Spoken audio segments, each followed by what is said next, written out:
अझै पनि पुलिस मामाले भने पछाडि केटाकेटीले मोबाइल हेर्न छोडेका छैनन्। जसले अहिले एक्जाम सकिएर केटाकेटीहरू सबै घरमा छन्, सबै मोबाइल भनेर रुँदैछन् अरे। पुलिस मामा होइन भनेर पत्याएका छैनन् अरे।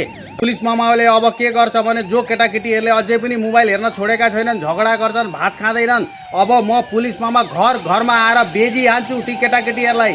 म बेजी लिएर आएर पुलिस मामाले बेजी हान्छ। यो दिएको नम्बरमा फोन गर्नु होला, पुलिस मामाले आएर बेजी हान्नेछ। र यहाँ एउटा मोबाइल हेर्ने केटालाई म बेजी हान्न जाँदैछु। हिँड यसको घरमा हिँड त। कहाँ छन्? को कहाँ छ? को यहाँ छ? त्यही केटा छ। ए त मोबाइल हेर्ने त यहाँ। अब म बेजी रो म बेजी त सोच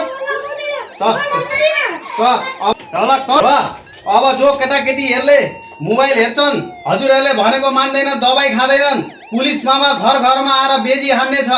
र हजुरहरू यो दिएको नम्बरमा फोन गर्नु होला। जो केटाकेटीहरू अझै मोबाइल हेर्दैछन्, भात खाँदैनन्, दबाई खाँदैनन्, झगडा गर्छन्, म पुलिस मामा आएर बेजी हान्छु ती केटाकेटीहरूलाई। अब यो केटालाई म बेजी हान्दैछु र यो केटाकेटीलाई बेजी हान्छु। अब त मोबाइल हेर्ने